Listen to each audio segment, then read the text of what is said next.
Assalamualaikum warahmatullahi wabarakatuh. Pada kesempatan kali ini kita akan membahas tentang SPS, Serat Baron Skender.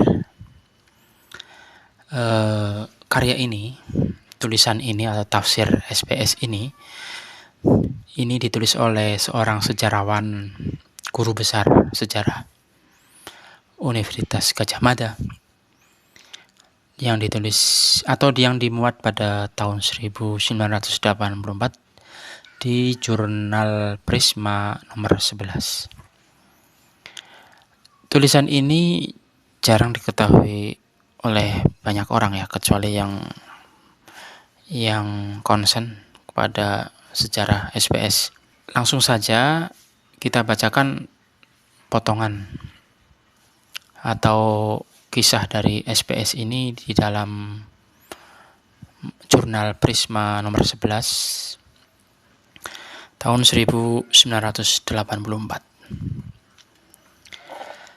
Seperti diceritakan dalam BTD Babat Tanah Jawi, Senopati pendiri Mataram dianugerahi kekuasaan karismatik karena pulung, dalam kurung the principle of authority, turun kepadanya di Gondang Lipuro dan kepadanya diungkapkan oleh suara surgawi yang memberikan pesan bahwa ia akan menjadi pendiri suatu kerajaan yang gilang gemilang. Kedatangan Belanda telah menciptakan suatu krisis dengan mengancam stabilitas orde politik. Dan apa yang lebih buruk lagi, munculnya realitas baru telah mengkikis habis arti mutlak dan selanjutnya juga kekuatan pengesahan alam pikiran simbolik yang telah mapan. Untuk membangun kembali kedudukan tertinggi dari alam pikiran arti, dalam kurung universe of meaning, diciptakanlah mitos Baron Skender. Serat Baron Skender dalam kurung SPS dapatlah dipandang sebagai peralatan untuk mendefinisikan kembali dunia baru dan menggabungkan kehadiran Belanda sebagai realitas alternatif. Setelah turun dari tahta Spanyol, Baron Skender pergi merantau ke tanah asing. Hanya ditemani Sembrani dalam kurung kuda dengan sayap dan Garuda dalam kurung Garuda mitologis. Dalam suatu perjalanannya, Skender sampai di Jawa, di mana dia dengan menunggang kuda emasnya terbang di atas kekuasaan Mataram. Mereka jatuh karena Raja Mataram lebih kuat.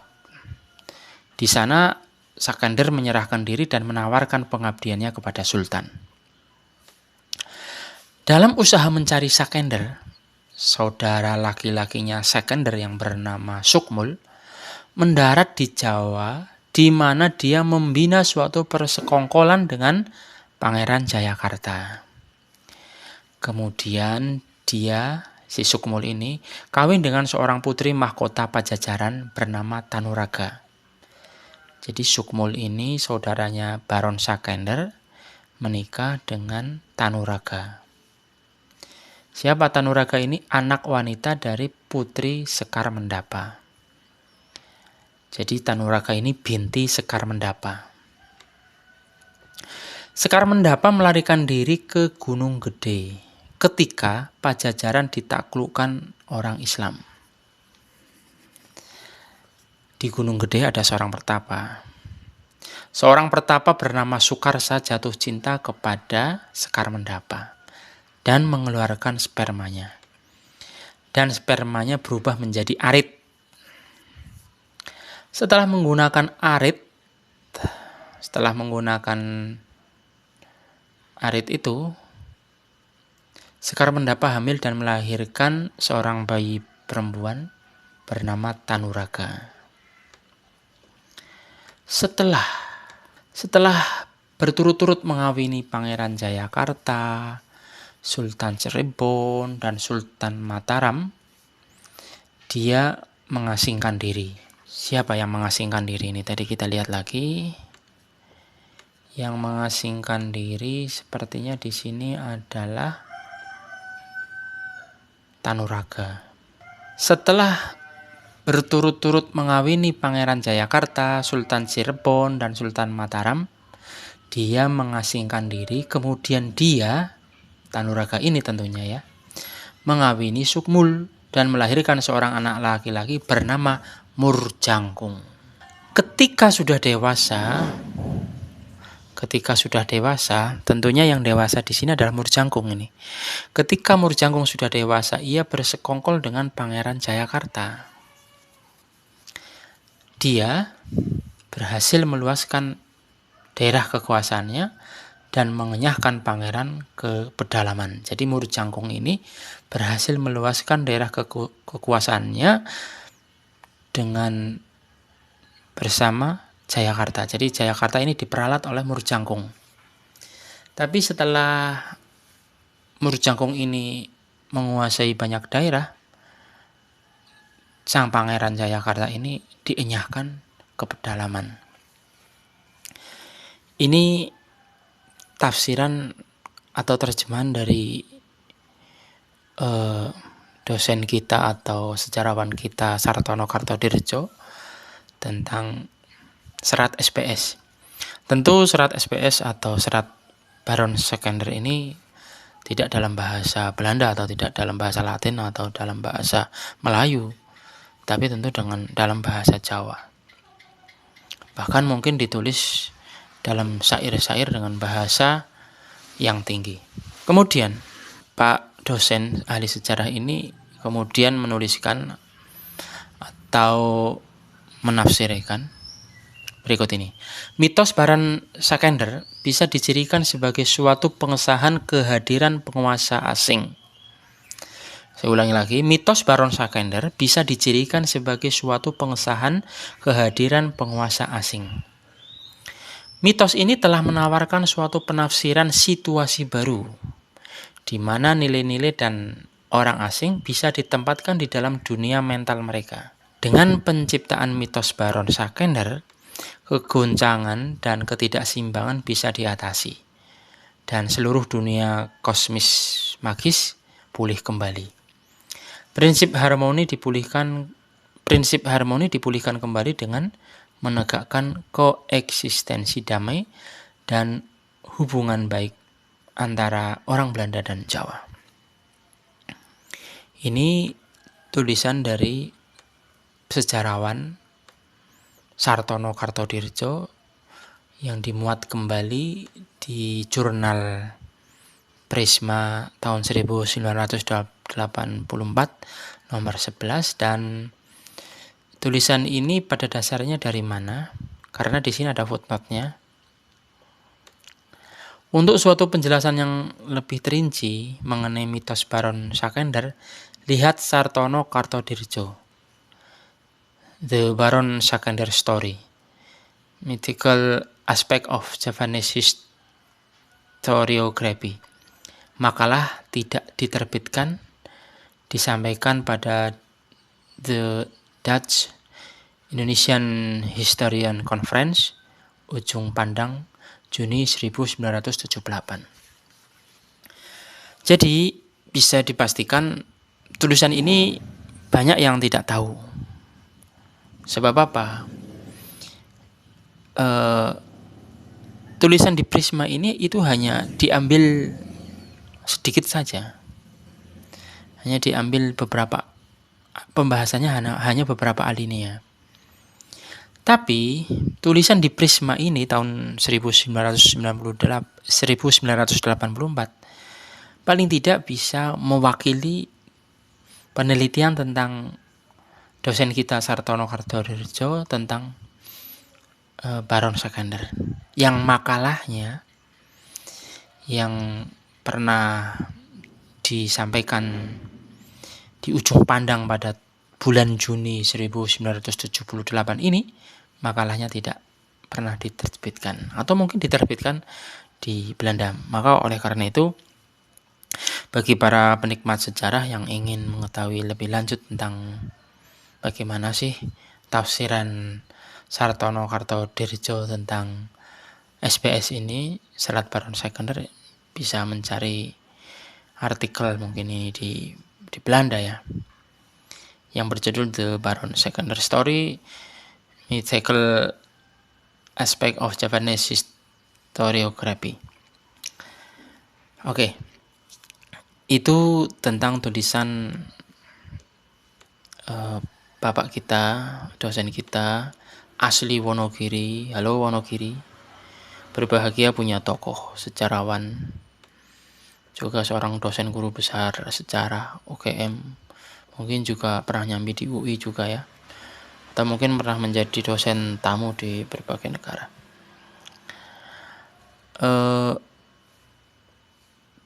Kalau menurut asumsi saya, setelah membaca tulisan beberapa alinea dari cuplikan tulisan Pak Sartono ini, kita menjadi jelas di sini, karena Pak Sartono sendiri menulis dengan jelas bahwa Baron Sekunder itu mitos. Baron Sekunder itu mitos. Dan dalam mitologi itu ada tujuannya. Dan mitologi itu menjadi alat. Bagi yang belajar sejarah mungkin tahulah mitologi itu fungsinya apa. Beberapa ahli sejarah barat juga mengatakan mitologi itu alat legitimasi, ya kan. Suatu pengesahan kehadiran penguasa, suatu pengesahan tentang mengapa proyek ini didirikan, diadakan, mengapa harus ada pemisahan, itu semuanya menggunakan mitos. Tentu pada zaman dahulu. Apakah pada zaman sekarang juga sama? Ya wallahu alam. Tapi mitos yang dibuat oleh penguasa, tentu raja tidak sekonyong-konyong yang membuat sendiri tentang mitos ini. Tentu ada cariknya, ada tim penulisnya, ada sekretariat kerajaan atau sekretariat negara yang membuat buku putih sebagai penjelas. Dan ini adalah keterangan-keterangan yang dibuat oleh sekretariat negara, itu adalah versi resminya, versi formal, versi legal, versi yang harus diakui, versi garis lurus. Jadi kalau ada pendapat-pendapat lain di luar versi negara atau versi keraton, berarti itu telah melanggar undang-undang anti subversif. Karena itu subversif itu bahaya. Karena versi lain itu bisa mengancam stabilitas kerajaan. Kembali lagi bahwasannya ahli sejarawan kita Bapak Sartono Kartodirjo mengatakan bahwa Baron Sekunder itu mitos. Dan di sini kemudian dikatakan oleh Bapak Sartono Kartodirjo bisa dicirikan mitos Baron Sekunder ini sebagai suatu pengesahan kehadiran penguasa asing. Artinya begini. Ini asumsi saya, ini mulai asumsi saya, bukan asumsinya Pak Sartono. Kalau memang ada asumsi saya ada yang kebetulan sama dengan tafsiran Pak Sartono, ya mungkin itu kebetulan. Tapi asumsi saya ini tidak bisa saya katakan sebagai inilah asumsi Pak Sartono. Tidak, ini asumsi saya. Jadi Mataram itu adalah sebuah kerajaan yang besar, yang untuk menjadi raja di kerajaan itu memerlukan campur tangan Tuhan. Raja-rajanya, siapa yang harus ditetapkan menjadi raja, itu memerlukan campur tangan Tuhan atau wahyu. Bahkan Bapak Tanah Jawa menyebutkan bahwa raja-raja Mataram itu masih keturunan dari mungkin Nabi Adam dan sebagainya, atau dari Tuhan ya, dari dewa gitu. Jadi intinya Mataram itu bukanlah suatu hal yang sepele. Nah, ketika hal demikian sudah mendarah daging di dalam mental, di dalam alam bawah sadar orang Jawa, orang Mataram, bahwa Mataram itu bukan sembarangan, kok kemudian timbul realitas kenapa Belanda bisa tinggal dan menjajah di Mataram. Bahkan kekuasaan Mataram semakin lama semakin mengecil. Ini ada apa? Apakah karena Mataram lemah? Apakah karena Mataram tidak mampu menghadapi kekuatan Belanda? Nah, ini perlu jawaban. Pertanyaan-pertanyaan yang penuh dengan kegelisahan yang berkecamuk di dalam mental atau otak orang Jawa atau orang Mataram khususnya, ini berkecamuk. Dan ini harus diatasi. Harus ada sesuatu yang bisa mendamaikan supaya kegelisahan ini tidak terus-menerus ada gitu. Harus damai. Orang Mataram, penduduk Mataram, warga Mataram harus berdamai dengan masa lalu. Lalu apa satu-satunya jalan yang bisa untuk meredam gejolak di dalam alam bawah sadar orang Mataram ini bagaimana ya? Lalu diciptakanlah mitos. Bahwasannya awal mulanya orang barat itu yang bernama Baron Sekander itu terbang gitu ya. Terbang merantau ke negeri asing dan hanya ditemani oleh 2 hewan, Sembrani dan Garuda, dan dalam perjalanannya dia berada di atas di udara Pulau Jawa, ya, di wilayah udara Pulau Jawa. Tiba-tiba kuda yang ditungganginya itu jatuh. Jadi awal mulanya tetap Raja Mataram itu lebih kuat. Jatuh kan? Jatuh. Baron Sekander yang naik kuda Sembrani ini jatuh. Lalu ketika jatuh, si Baron Sekander ini kemudian menyerahkan diri dan menawarkan pengabdiannya kepada Sultan. Jadi awal mulanya sebetulnya serat Baron Sekander ini ingin menjelaskan kepada rakyat Mataram bahwasannya Raja Mataram itu lebih kuat. Buktinya orang asing yang sedang terbang pun jatuh. Jatuh pertama itu, jatuh. Kemudian yang kedua menyerahkan diri, yang ketiga menawarkan pengabdiannya pada Sultan.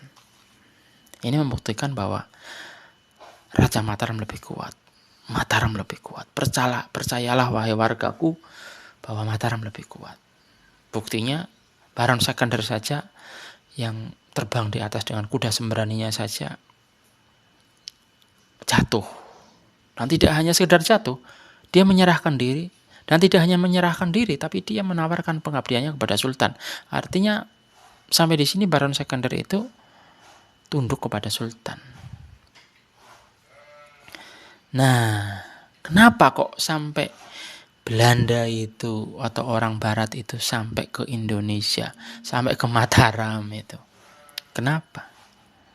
Lalu dibuatlah mitos lain.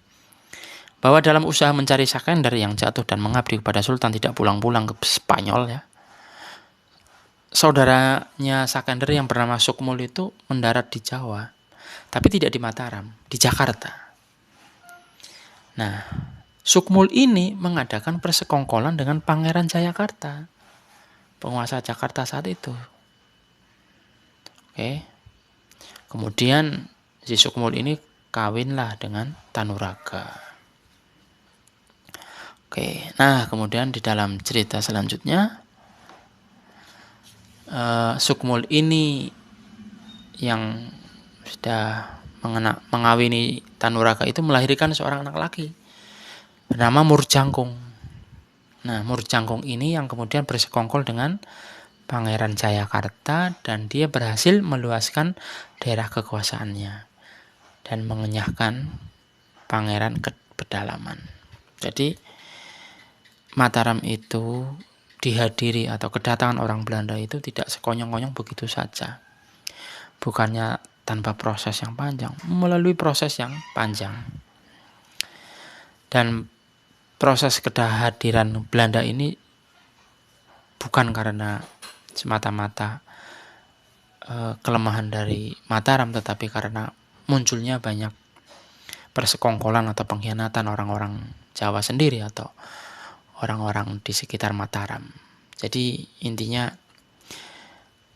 kenapa Belanda bisa masuk ke Mataram dan tinggal dan mendirikan banyak loji, banyak kantor-kantor karesidenan, benteng dan sebagainya. Ya, semuanya itu tidak lain karena persekongkolan dengan orang asli pribumi sendiri dan banyak intrik-intrik dan pengkhianatan-pengkhianatan.